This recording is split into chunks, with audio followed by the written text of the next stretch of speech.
Mais uma vez, né?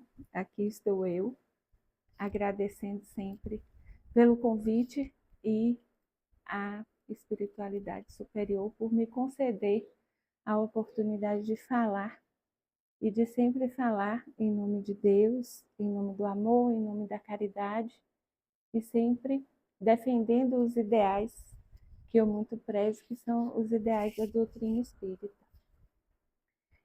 O nosso tema de hoje é continuação de outro tema que já vem sendo abordado, que é o Evangelho e a Educação em Família. E antes de começar a minha fala, eu gostaria de convidar a todos vocês para que pudéssemos proferir o Pai Nosso juntos e bem bonito, igual menininho na escola, bem bonito. Vamos lá? Pai nosso que estais nos céus, santificado seja o vosso nome. Venha a nós o vosso reino. Seja feita a vossa vontade, assim na terra como nos céus. O pão nosso de cada dia nos dai hoje. Perdoai as nossas ofensas, assim como nós perdoamos a quem nos tem ofendido. E não nos deixeis cair em tentação, mas livrai-nos do mal. Amém. Alguém lembra qual foi a penúltima frase que vocês falaram durante a oração do Pai Nosso? Não deixeis cair em tentação. O período.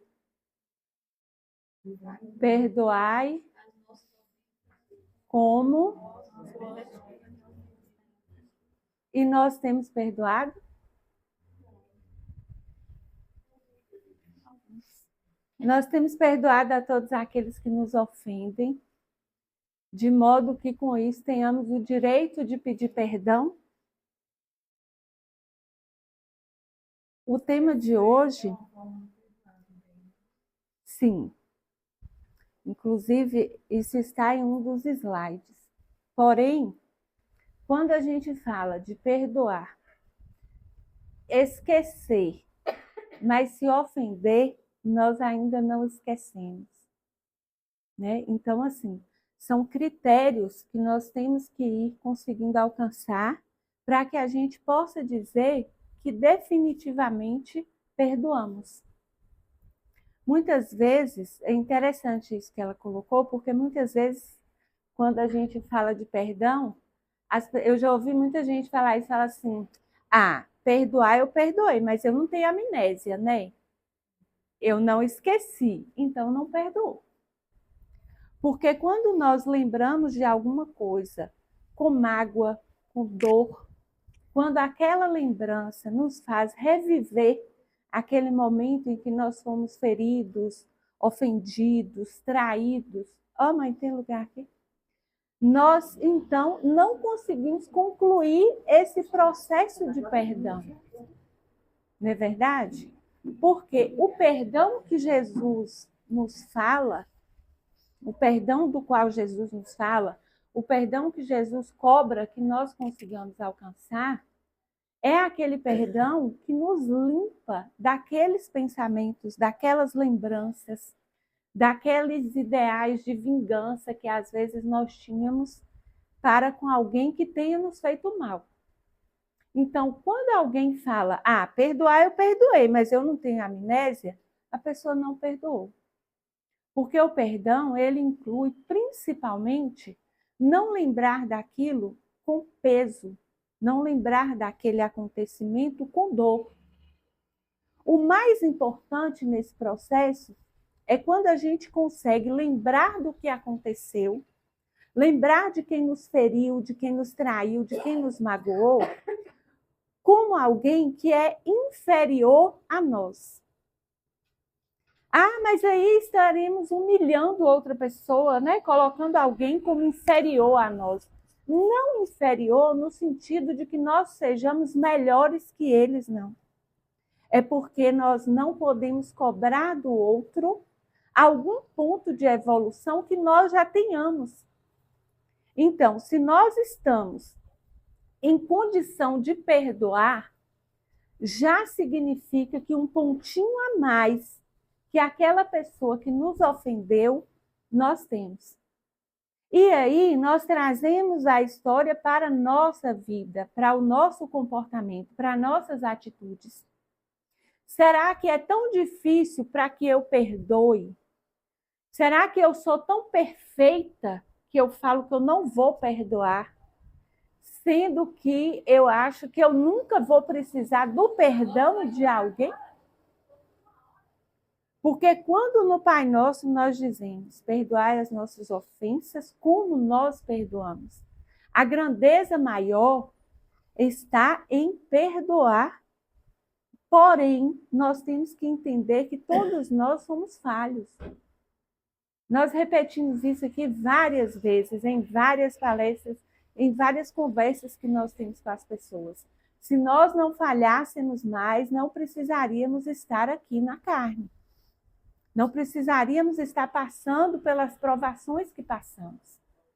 Então, isso significa que quando falamos de perdão, nós estamos falando daquele perdão que eu concedo, daquele perdão que eu ofereço e daquele perdão do qual eu também preciso. Porque eu ainda falho, eu ainda erro para com as pessoas. Então, se eu ainda preciso de alguém que me perdoe, se eu ainda estou nesse nível de errar, a ponto de ainda precisar do perdão de alguém, por que eu não concederia o perdão ao outro? Por que eu não concederia a libertação do sentimento de mágoa, de vingança, de intolerância para com o próximo, no momento em que ele me pede o perdão? E aí é interessante que vários espíritos de escola falam isso, mas tem uma fala de Emmanuel que é cirúrgica. Se você pede o perdão à pessoa, se você teve a humildade de pedir-lhe o perdão, se o outro não te perdoou, já não é problema seu, é problema do outro. Então, e se nós formos o outro? Ou seja, de uma forma ou de outra, nós temos que sempre tentar nos colocar no lugar do nosso próximo. E se fosse eu que estivesse implorando pelo perdão para que eu vivesse em paz, para que eu me libertasse daqueles pensamentos que ainda me mantêm presas a algo que me aconteceu, como será que eu me sentiria? E aí vamos para o topo da divindade. Imaginemos que nós pedíssemos perdão a Deus e Ele não nos perdoasse. O que seria de nós sem o perdão de Deus diante das nossas falhas, das nossas fraquezas e dos nossos erros? Então, quem somos nós? Que autoridade nós, enquanto encarnados, enquanto espíritos que ainda erram, que ainda cedem aos vícios, às tentações, aos pensamentos inferiores, quem nós achamos que somos para nos dar o direito de não perdoar alguém que é igual a nós? Ou que seja inferior a nós no entendimento, que ainda não consiga ter a visão e a compreensão que hoje, felizmente, muitos de nós já temos. Então, nos comparar ao próximo é extremamente necessário. Porém, não nos comparar para ver quem é melhor, quem é pior, quem é maior, quem é menor, quem é inferior, quem é mais adiantado. Não. É para que a gente entenda que, embora estejamos no mesmo plano, estejamos numa mesma tendência religiosa, estejamos numa mesma família, estejamos no mesmo grupo de trabalho, todos nós somos diferentes. Todos nós temos nossas individualidades. E o nosso ponto de evolução não é igual ao dos nossos irmãos, ao dos nossos pais, dos nossos filhos, que é o que a gente traz no tema de hoje, em se tratando do perdão em família. E aí, importante lembrar, nossos maiores inimigos estão na nossa família. E é por isso que nós estamos juntos nesta vida, para nos reconciliar com os nossos inimigos. Às vezes a gente acha que o nosso maior inimigo é um colega de trabalho com quem a gente não combina, né? É um vizinho que coloca um funk desagradável 2 horas da tarde no domingo, na hora que você quer descansar. É alguém que te dá uma fechada no trânsito e que faz um gesto obsceno e que te xinga. Não. Infelizmente, nós temos que assumir que nossos maiores inimigos são os nossos familiares. Né? Aí vem os outros, por acréscimo. De brinde vem os de fora. Mas os essenciais, os que vêm com o troféu, com a medalha lá de grande inimigo, são os familiares. E aí, por que que é tão difícil, às vezes, perdoar, sendo que os nossos familiares vêm junto conosco, para que nós possamos reparar os erros cometidos por ambas as partes em outras existências? Por que que é tão difícil? Outro dia eu fiz uma palestra sobre a lei de amor, e aí eu fiz uma colocação, aí a moça falou assim, não é bem assim não. Eu falei, é bem assim sim. A gente fala que o maior amor da nossa vida é quem? Geralmente a gente fala que quem é a pessoa que a gente mais ama no mundo? A mãe e os filhos, né? Com todo respeito e amor pelos pais, mas geralmente tem aquela coisa assim, mais com a mãe e com os filhos. Aí minha mãe fala uma coisa que eu não gosto, aí eu fico virada no cesto. Eu não sei ainda o que é o amor. Eu tenho noção do que é o amor. Nós ainda estamos numa fase de sensações. Nós já saímos do instinto. Estamos numa fase de sensações, ainda não de sentimentos. Sentimento de amor, quando quisermos falar de prova de sentimento de amor, chamemos Jesus, chamemos Maria de Nazaré, chamemos Paulo de Tarso, chamemos Chico Xavier, né? Mais próxima à nossa encarnação atual. Mas nós sonhamos com o amor. Nós ainda não somos capazes de viver o amor. Porque o amor tolera, suporta, né? Engole e transforma aquilo em uma multiplicação de sentimento de amor. Não fica querendo prova de amor. O amor resiste, entende e suporta as divergências, as opiniões contrárias. Aí não, se eu gosto de azul e minha mãe gosta de rosa, não, minha mãe pensa totalmente diferente de mim, a gente não combina. E cadê o amor? O maior amor da minha vida é minha mãe. Né? Então, assim, nós hoje temos a ideia de sensações, mas o sentimento puro, sublime do amor, nós encarnados ainda não alcançamos. Porque ainda, de vez em quando, levamos uma rasteira das nossas atitudes egoístas, né? Das nossas atitudes de intolerância e de falta de caridade para com o próximo.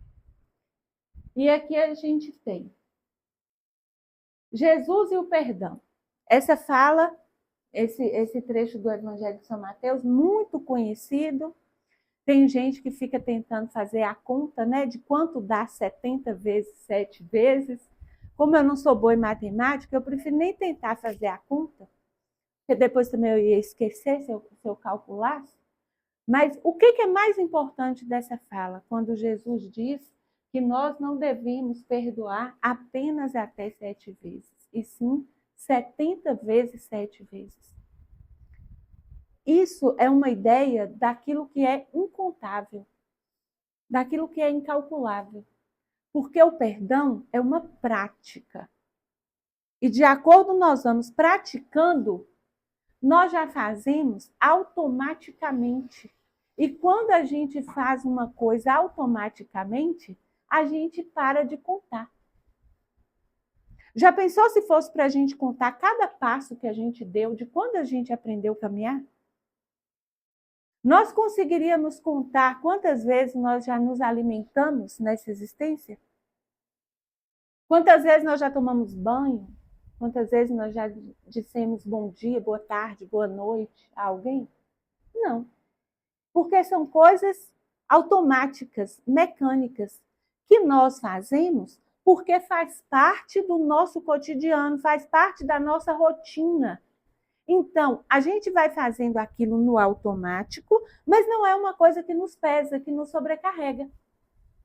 Então, o que Jesus quer dizer com isso? Vai perdoando, vai perdoando, vai perdoando, até você não sentir mais que está tendo dificuldade em perdoar. Até que isso se torne uma prática constante em sua vida e na sua convivência com o próximo, que você já não sinta mais dificuldade em fazer isso. Que você vá fazendo no automático como algo que você precisa fazer para viver. Assim como se alimentar, beber água, tomar banho, né? Dormir. São atividades do dia a dia que nós fazemos e que, para isso, com isso, nós vamos adquirindo saúde, vamos adquirindo qualidade de vida, né? Equilíbrio. Então, a mesma coisa. E o perdão, ele traz qualidade de vida para o meu corpo? Primeiro, ele traz qualidade de vida para o meu espírito. E como tudo aquilo ao qual meu espírito não responde bem, meu corpo sente, então por que tem gente que sente dores estomacais? Por que tem gente que sente azia? A espiritualidade explica muito isso, né? Os nossos chakras, principalmente o chakra gástrico e o esplênico, eles são muito afetados quando sentimos mágoa, quando sentimos raiva, quando ficamos remoendo. Tem gente que fala, eu estou com tanta raiva que eu não consigo nem engolir a água. E isso é espiritual e responde no físico. Então, o perdão também é qualidade de vida. Porque se nós queremos viver bem, viver em paz, viver com tranquilidade, nós temos que ir fazendo disso um hábito. O que é o perdão? Joana de Ângeles, através de Chico, de Divaldo, nos diz o seguinte: constitui o ato de não revidar com o mesmo mal aquele que lhe é dirigido, permanecendo em melhor situação emocional do que o seu antagonista e em paz. Aquilo que eu falei, que nós temos que olhar qual é o nível de cada um. E não desejar o mal. O perdão, acima de tudo, antes do esquecer, antes do voltar a caminhar junto, antes do conseguir conviver novamente com a pessoa que lhe causou mal, antes de tudo, o perdão é não querer a vingança. Já é meio caminho andado. Se você não consegue ainda voltar a conviver com quem te feriu, se você ainda não consegue estender a mão para ajudar a quem te feriu, pelo menos não atrapalhe. Já é grande coisa. Então, o fato de não desejarmos o mal aos nossos inimigos, de não alimentarmos o sentimento de vingança aos que nos ofendem, já é um grande passo. Porque a partir do momento, se ele nos feriu, ele estava em uma condição inferior. Aí eu vou lá e desejo vingança. Eu caí muito mais do que ele. Porque vingança é querer que alguém se dê mal, é querer que alguém sofra mais do que você está sofrendo. E o mal que nós desejamos aos outros voltam na mesma linha que foram direcionadas para quem desejou. Né? Tudo aquilo, não o mal, tudo aquilo que nós desejamos aos outros volta para nós. Tudo, né? É uma linha de ida e vinda. Então, se eu desejo o bem, ele retorna a mim. Se eu desejo o mal, ele retorna a mim. e o desequilíbrio vai aumentando cada vez mais. Perdão é a possibilidade de trabalhar no resgate de nossas próprias faltas. É a luz do arrependimento que nos clareia a estrada. Eu disse no início que nossos maiores inimigos estão em nosso lar, né? Em nossa família. Se nós voltamos juntos, é porque o mal já houve entre nós. E aí, vamos usar um exemplo bem claro. Em outra existência, eu fiz um mal imenso à minha mãe. E ela não conseguiu me perdoar. Então, como prova reencarnatória, ela vem para o plano espiritual, para o plano físico, como minha mãe. Porque o amor maior que se dedica a uma pessoa é o amor aos filhos. Né? Aí ela vem como minha mãe. Só que quem está precisando dela, não só como mãe na encarnação atual, mas desde o que aconteceu antes, sou eu. Eu que estou precisando do perdão dela. Então, como é que hoje eu convivo com ela e não consigo perdoá-la? Sendo que quem está buscando o resgate pela falta ali sou eu, não é ela. Ela aceitou a prova de ser mãe de alguém que em uma outra encarnação representou o mal, apresentou o mal a ela de alguma forma. Era inimiga dela de alguma forma. Então, essa condução que nós vamos fazendo desses relacionamentos, dessas vivências, e entendendo que uma hora eu peço perdão, na outra hora eu tenho que perdoar, uma hora eu falho, na outra hora alguém falha comigo, nós vamos então nos equiparando.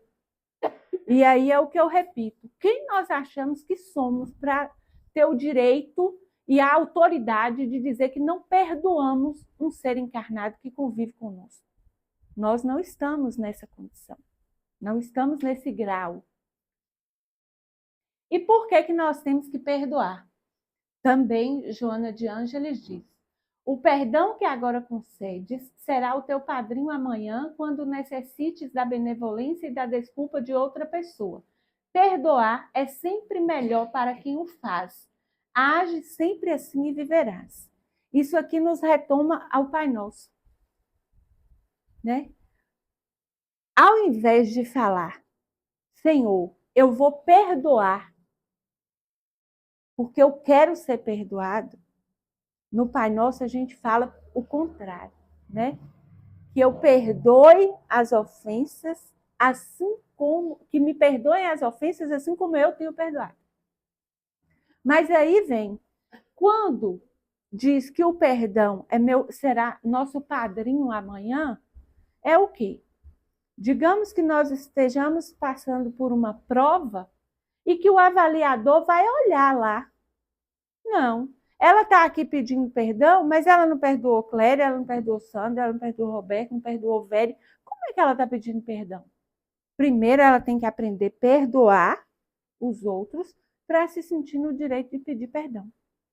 Então, isso que nós concedemos ao próximo, não só o perdão, a benevolência, a indulgência, a caridade, a fraternidade, todas essas ações e esses sentimentos estarão conosco através de um retorno no momento em que nós precisarmos. Então, é tudo dando e recebendo a recompensa. As maneiras de perdoar. Aí vem o que nós colocamos aqui no início. Dizes perdoar e não queres mais ver os que te feriram? Aí André Luiz nos manda que reconsideremos. Muitas pessoas falam isso. Não, eu perdoei, mas olha, é ele lá e eu aqui. Não quero mais nem olhar na cara, mas eu perdoei. Perdoou, não. Não perdoou, não. Ou não perdoou, ou não tem certeza que perdoou. Por que ir na hora que encontrar? Ele lá,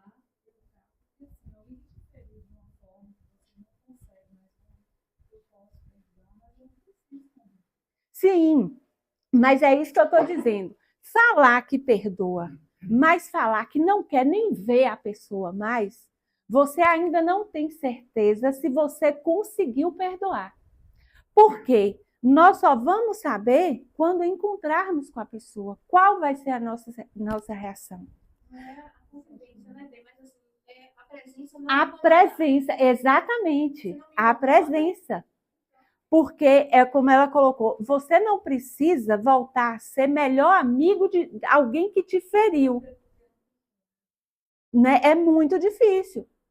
Então, assim, agora, o simples fato de você ouvir o nome da pessoa, ouvir a voz da pessoa, ver uma foto da pessoa, ver a pessoa, ou estar no mesmo ambiente que ela, precisar conversar com ela por algum motivo, né? Um motivo profissional, um motivo social, e aquilo não te incomodar, aquilo não te desequilibrar, não te desestruturar, aí você pode dizer que perdoou. Mas a partir do momento que a presença, né, ou que a lembrança daquela pessoa retorna para você de um modo desconfortável, de um modo que te deixe desconfortável, você ainda não conseguiu perdoar. Porque vem o que você falou no início, não esquecer.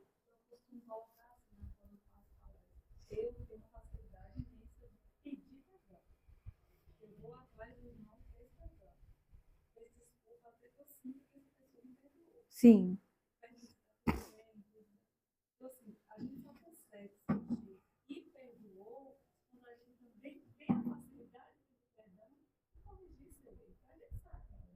Sim.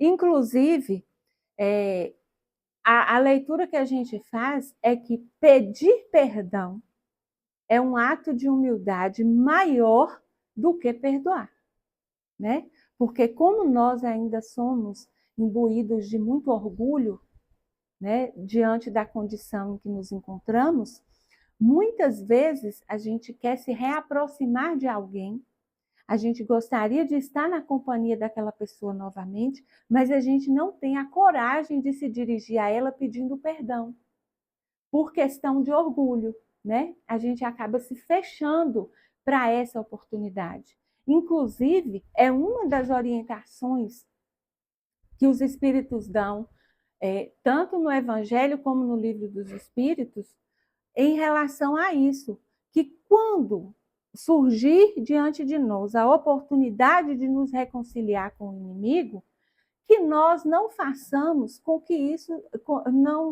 não construamos empecilho nisso, não façamos com que isso seja impossível de acontecer.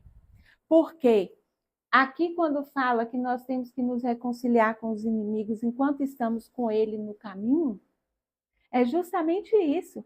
Então, se a pessoa tenta se aproximar, se nós estamos dispostos a nos libertar daquele sentimento de mágoa, daquela lembrança desagradável, nós não devemos criar empecilho para que a pessoa exercite aquilo ali nela, de ir perdoando, de ir concedendo a nós a oportunidade de estar conosco e nós também concedendo a ela.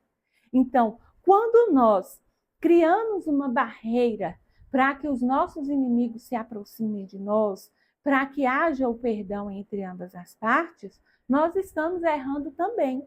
Que é isso aí, né? Perdoo, mas eu não quero perto de mim. Você está criando uma barreira.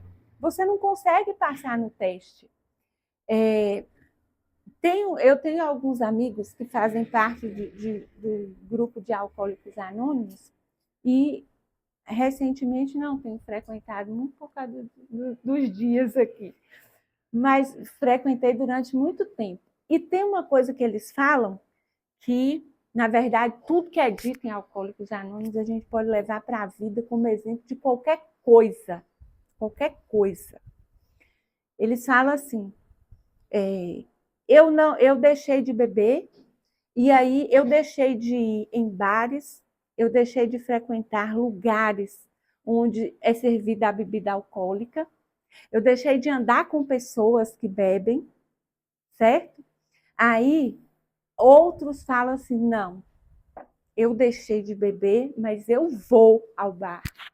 Eu vou nas festas onde são servidas bebidas alcoólicas, porque eu preciso me testar. Porque não adianta eu fugir do álcool e, num primeiro momento que eu tiver oportunidade, eu acabar cedendo àquilo. Eu preciso resistir diante dele, né? E isso é a mesma coisa do que nós estamos falando aqui em relação ao inimigo. Se eu não vejo meu inimigo, como é que eu vou saber como vou me sentir na presença dele? Então, a gente tem que promover essa aproximação para testar a nossa condição de perdão, até onde nós estamos conseguindo perdoar. Perdoemos não só com os sentimentos, mas também com as ações, transformando-nos em colaboradores, ainda que ocultos e indiretos, da felicidade e da paz de quantos se levantam por nossos adversários. É isso, ajudar a pessoa que nos feriu é um dos maiores atos de grandeza que nós podemos praticar. Agora, precisa a pessoa saber? Não. Porque aí eu estou sendo orgulhosa. Eu estou sendo prepotente.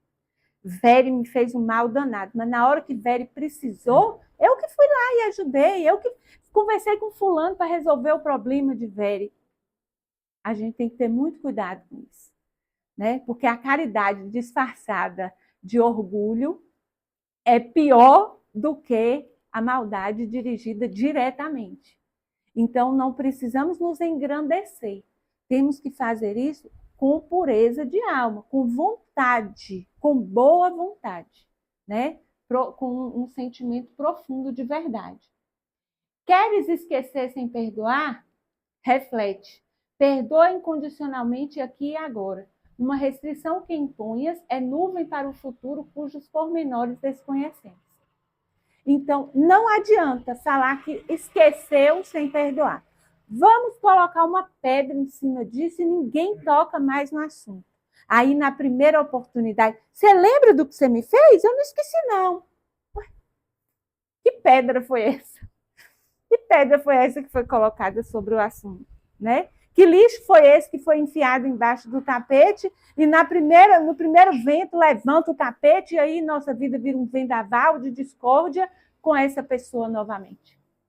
Então, tudo tem que ser feito com o apares das arestas justamente para todas as partes envolvidas ali, para que numa oportunidade que surja, não venha as indiretas, né? Não venha eu jogar na cara, não venha eu apontar o dedo. Ou então, eu te perdoei e você ainda fez isso comigo? E aí, o que é que Jesus fala? Perdoar quantas vezes? 70 vezes 7. No caso, assim, moralmente, é mais valioso, então, você perdoar do que pedir perdão. Na verdade, os espíritos superiores dizem que a nossa maior dificuldade é pedir perdão do que perdoar, por conta do orgulho que ainda nos move.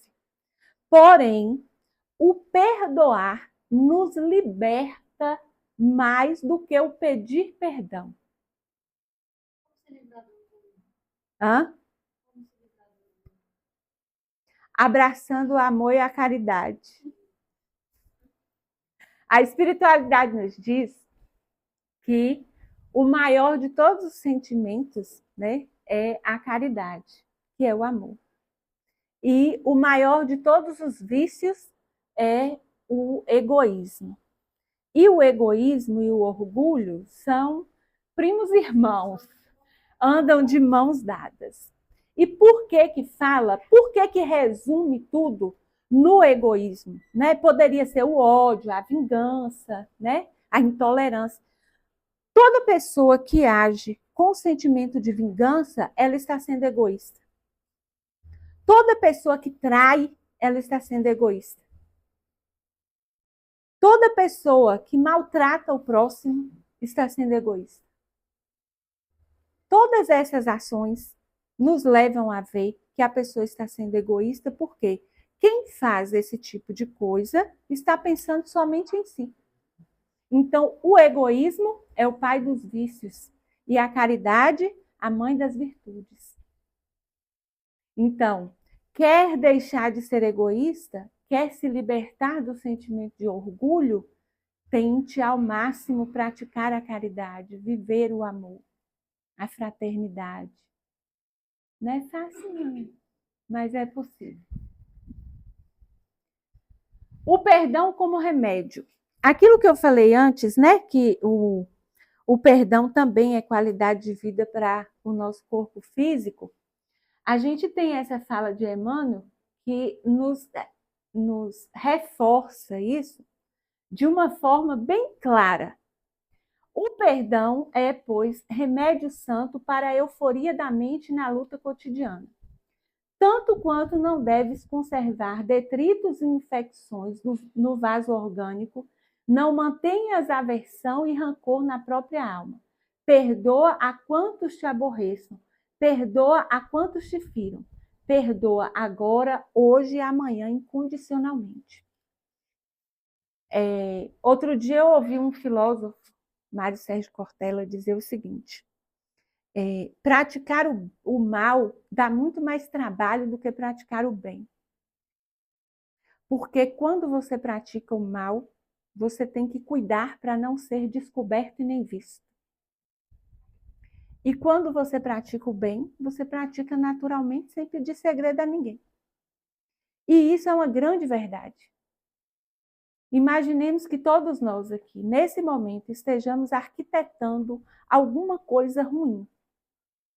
Fazer algo de ruim contra alguém, contra um lugar, contra nós mesmos.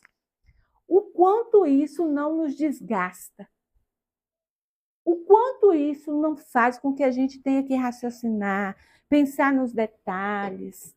Uma vez eu assisti um filme, ai meu Deus do céu, Assalto ao Banco Central. Não sei se alguém aqui já assistiu. Eu nunca vi um negócio tão bem arquitetado, igual o que os criminosos fizeram para chegar aos cofres do Banco Central. Né? Pela rede de esgoto, pela rede de saneamento da cidade. Gente, aquilo ali não é para uma Edenilza da vida, não. Não dou conta de chegar ali, imagine fazer um negócio desse. Então, observem o trabalho que deu para planejar isso, para que não fossem descobertos e para que desse certo, porque deu certo. Deu certo. Depois, né, de feito, veio à tona, mas eles conseguiram alcançar o objetivo ali.